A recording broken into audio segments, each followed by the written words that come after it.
Good morning, racers. My name is John Day and I'm here from Race Day XC. I'm with Brian Hughes from Fast Splits. We're gonna go do a lap of the Pedros Zig Zag XC course. Come join us and follow along. Here we are going out on the Bike Barn track preview lap. I'm here with Brian Hughes, one of the owners over at Fast Splits. Not only that, but he's also leading the points right now in the Pro Masters division. So Brian, thanks for joining us. Not far from you. This is probably the closest one I'm thinking for you? Yeah, definitely closest one, maybe 45 minutes or so. Okay, awesome. And where are you coming from? I live in Easton. Easton, Massachusetts, cool. I'm the next town over in Norton, Mass, so this has been super refreshing. Just, yeah, waking up every morning in my own bed, working on the course, going home at night. It's pretty cool. Yep, cool nice. Stuff. Nice to be able to stay over nice and close. So yeah, especially the last few rounds. I know Kingdom was probably the furthest for you, as it was most people. And worth the trip. Yeah, a lot of traveling, but definitely worth the drive. So we are right off the start going down that long road, and then the story of the day will be that quick punch. We're gonna have a lot of quick punches throughout this 3.5 mile course, and that is one of them right off the start. Nice little jump section.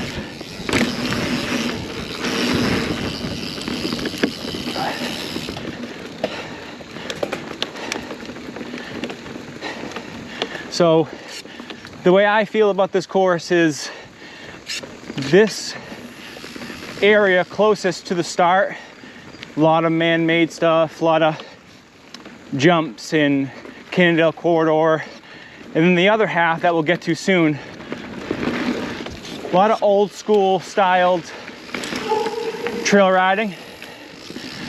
So it's kind of like the tale of two courses in my eyes. A lot of passing in this section, and it's nice too because off the start I think you'll be jockeying for position quite a bit. Another little jump section going down here. Nothing too crazy.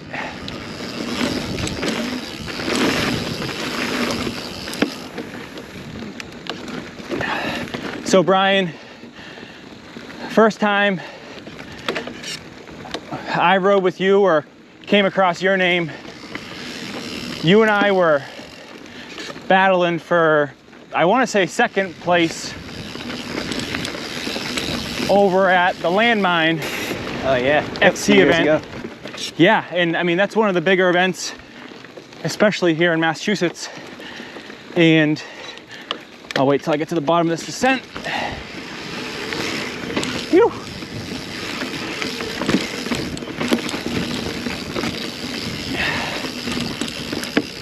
Yeah, and Brian and I had been wheel to wheel. I want to say Korn was off the front that day, and it was you, Tim Goodell, maybe myself, and there was some real gnarly stuff at the end.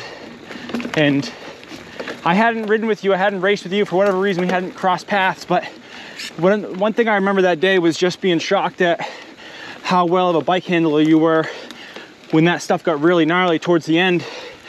Is that your forte, or is that just me at the end of that long race being tired?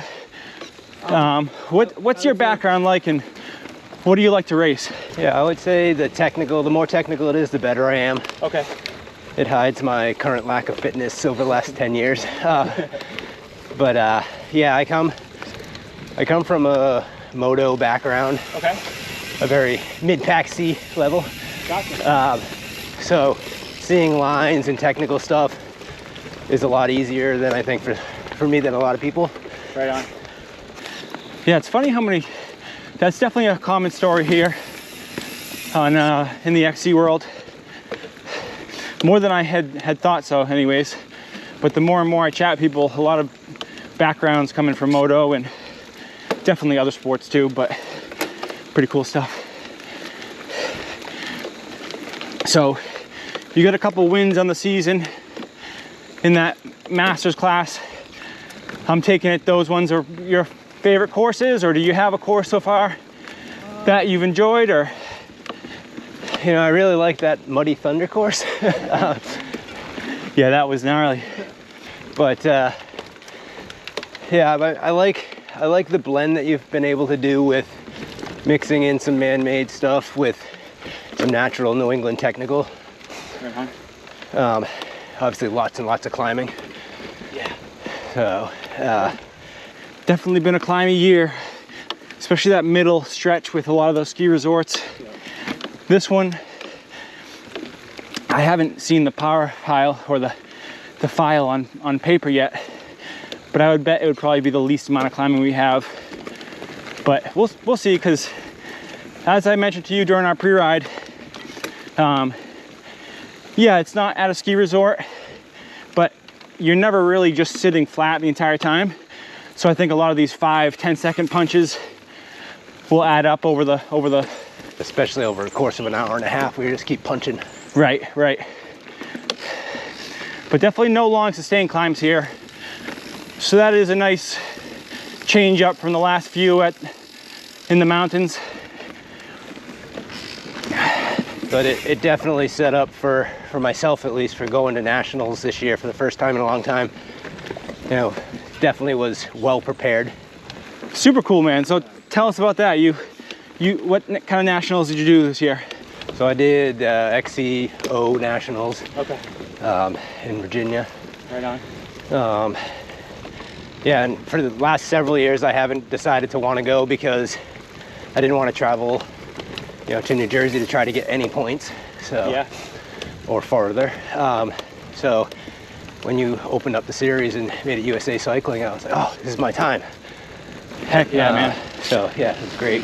And that's super cool. For those listening, that's kind of a rough summary of the situation we have been in here in New England. Is a lot of passionate XCO racers, but when it came time to go to nationals, because they didn't have USA Cycling points from USA Cycling events, because there aren't a ton of them up in New England, racers would go down there, and especially some of the bigger classes, you would get a starting position of maybe 90th or 120th, and on a tight course, you know, ranging from an hour to an hour and a half, sometimes that means your race is over before it even starts, and your battle becomes not, hey, can I battle for a win or a podium or a top 10, but how many people can I pick off today, starting from 120th and trying to get up to maybe 60th would be a win. So that's a big reason why we went with USA Cycling, to try to get these athletes a better positioning to go race nationals. Amongst other things, but that was definitely one of the reasons, and cool to see that it paid off for, you know, Brian is a perfect example. So how did nationals go for you? Good, I ended up 5th, so on the long podium. Heck yeah. That's you know, which was goal 1. Yep. So the next year it's back at the same spot, so hopefully I'll go back again and have a better idea of what I'm in for. That's super cool. What was the course like there? Very climby, and it rained, so it was muddy, but it's a lot of clay there, so a little slippery in corners, lots of up and down. I think there was about 600 feet a lap, so. Right on. Yeah, definitely a climby one, huh? Cool. Yeah, that's cool. I didn't realize they were going back there next year, so another opportunity for us racers here in the Northeast to have a nice close one. That's super cool.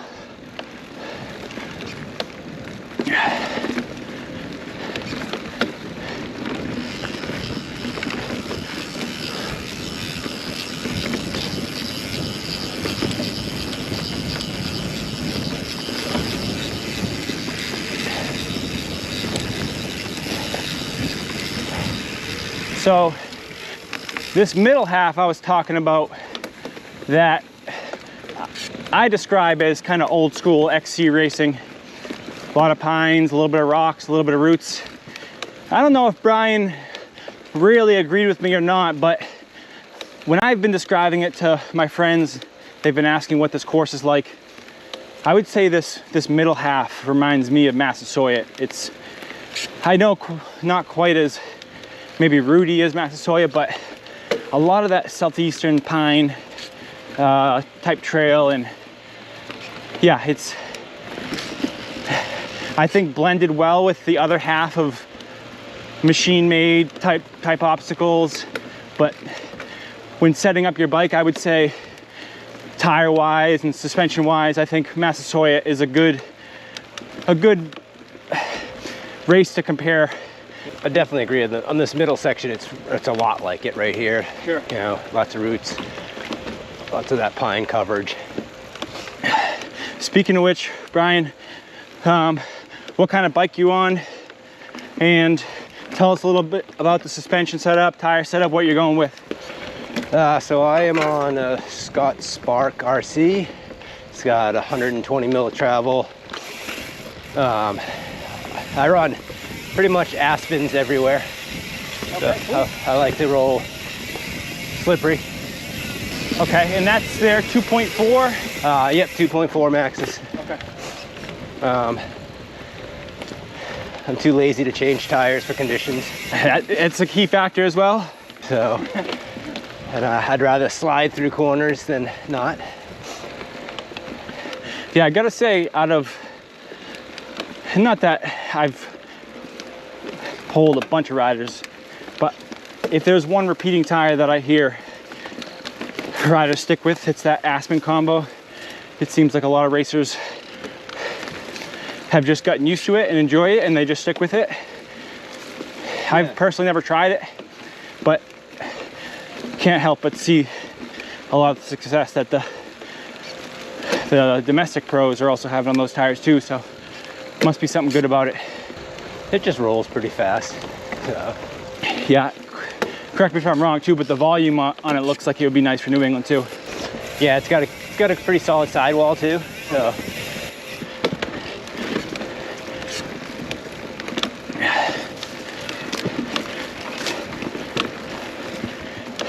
I myself have been running the Schwalbe Ralphs for a while,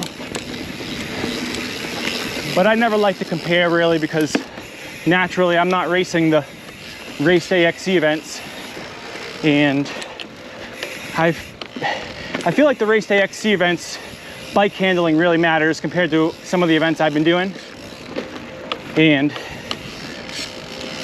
have been focused on a lot of rolling resistance stuff, so that's where I'm at.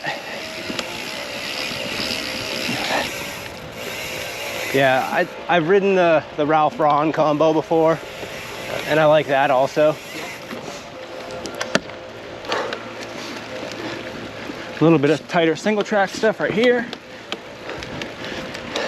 So a cool fact about this place, most people watching by now know Christian Charpentier. He's been the main trail builder here at Race Day XC. This is his family farm. So his father owns the farm here in Uxbridge, Mass, and they've been building trails here for, yeah, 20 years probably now on a recreational level. And in the past, I had tried to put on dirt bike events, motorcycle events, and that's not allowed here in the town. So when we decided to put on mountain bike races, naturally, knowing this place and loving this location, Christian's family was one of the first that I called to try to get something set up, and the town was all aboard. Everyone's excited for it. We've had a lot of great events this year, but none of them have been in Eastern Massachusetts. And this is our closest to Boston area, Cape Cod area, Providence area, and just a really cool location for myself included, coming from Norton. So somewhat my home race, if you will.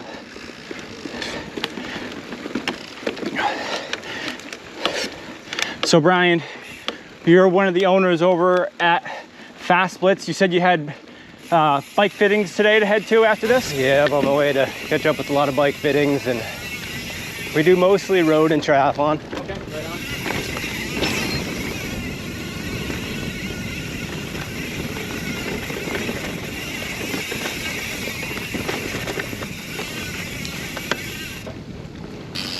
I've seen you doing some triathlon stuff as well. Yeah, so my sport background outside of the moto is I was a collegiate runner, became a mountain biker and triathlete after college. Okay.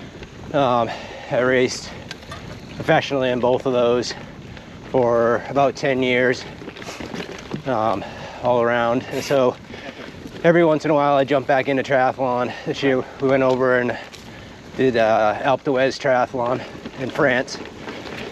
So that was pretty fun. Yeah, just the vacation of it alone looks like a good time. Yeah. I got my race day Connecticut race in first, and then hopped the flight that night. So.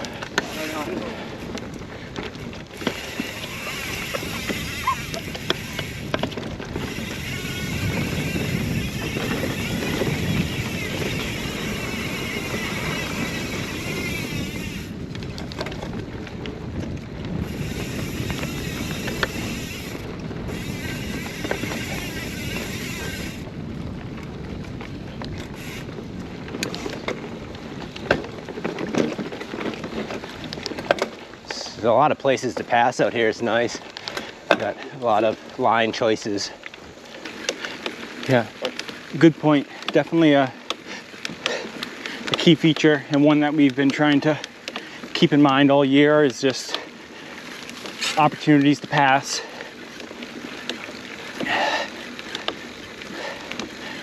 I think that first half out in the field area is definitely where a lot more passing opportunities will be, but this stuff isn't too bad as well.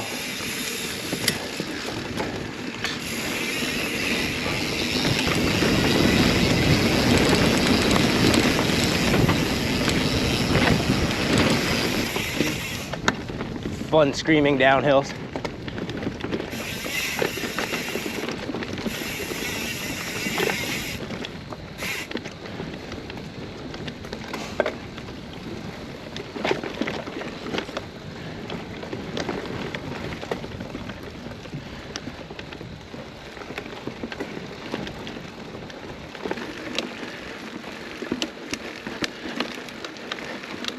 Trails are in really good condition right now. We got a ton of rain on Sunday, I think it was, which this place badly needed, and should be just enough to carry us through. Maybe a little bit dry in some areas, but nothing you'll really notice, I don't think. Maybe just a little less traction in some of the corners. Yeah, there's not a bit of dust or loose right now, so. Right.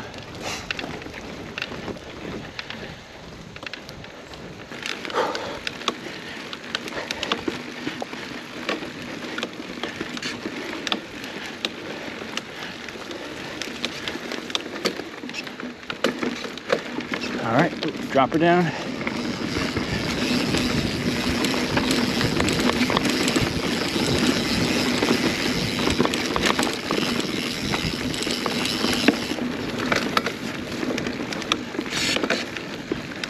You gotta remember not to shift down to too hard of gearing with that immediate uphill there. I was thinking the same thing.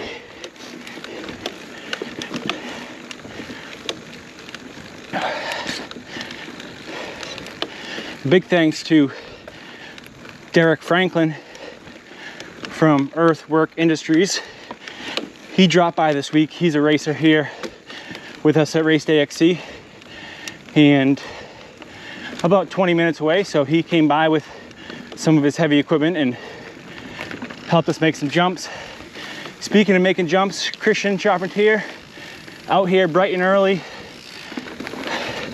leaf blowing this last little bit of the course. We'll have this all tuned up and ready to go by open practice tomorrow.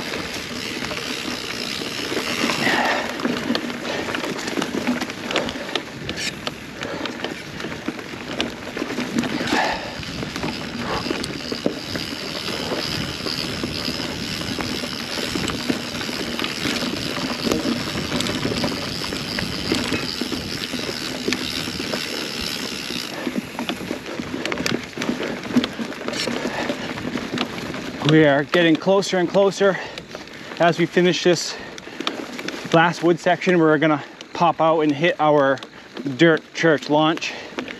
Dirt Church, the official beer of Race Day XC.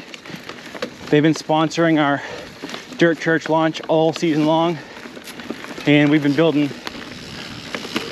fun jumps that are friendly for all riders.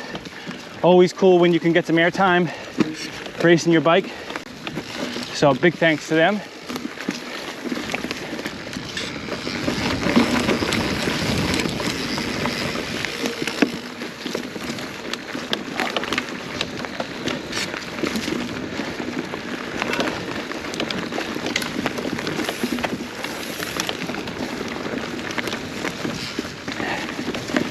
So we had a pretty good summer break from Kingdom till now.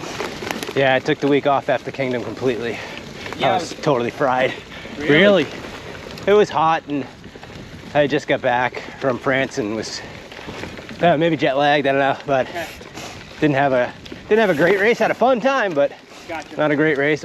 Overheated a little bit, so I decided I needed a summer break. Right on. Just took 1 week off, completely off the bike, or? Yeah, completely. Just did nothing. Caught up on life a little bit, and yeah, that makes sense. All that traveling, France, the whole nine. And not to mention, you're right, Kingdom, yeah, sure, it said that it was only maybe 90 degrees, but in that field, it felt like 110.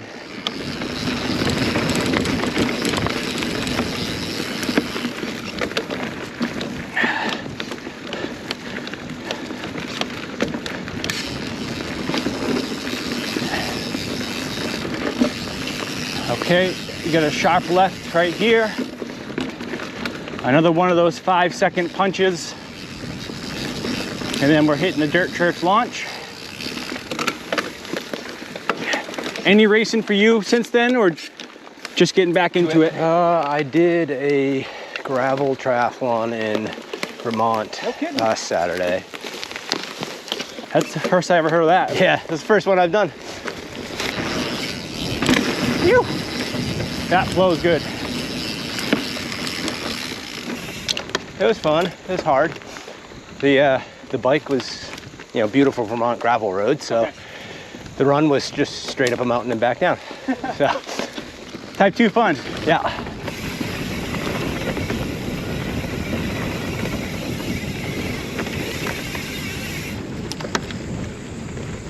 And then the swim was just like a lake or something? Yeah, just a typical lake swim up there.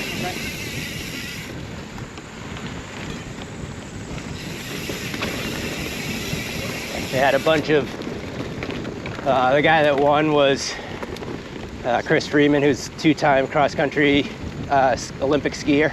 Wow. So he put Some it down slight pretty talent hard. up there. And there's a bunch of other UVM, like the guy I was racing with for, ultimately got me third, was a Norwegian skier that is at UVM. So fast company. Crazy talent up there for just a random small race that was first time. Right on. Okay, little drop coming up.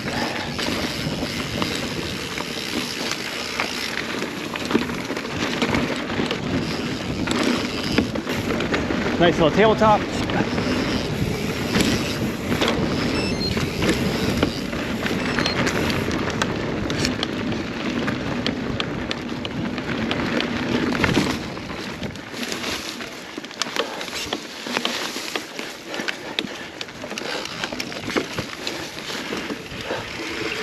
All right, we're about to enter the split for our Cannondale corridor.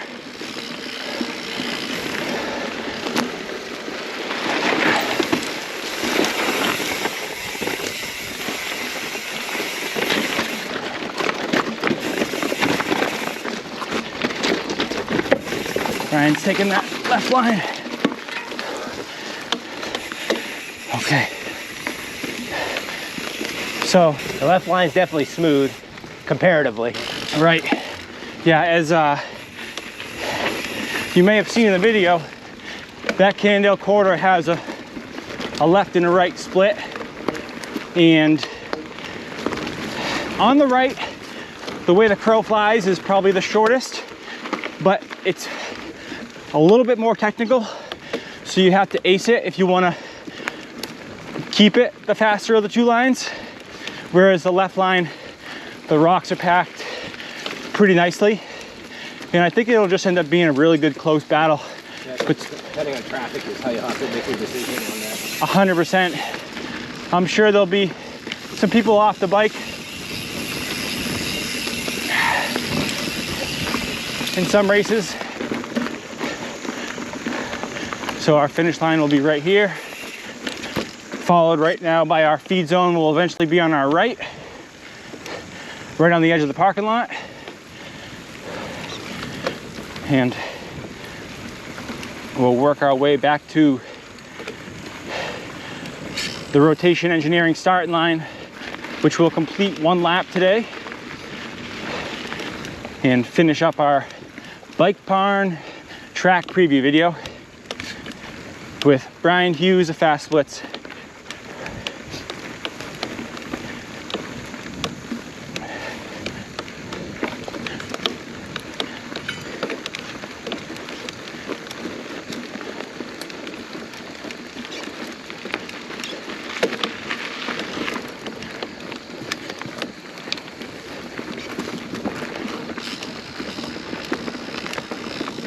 All right, thanks for tuning in, everyone. We'll see you Sunday at the Pedros Zig Zag XC event.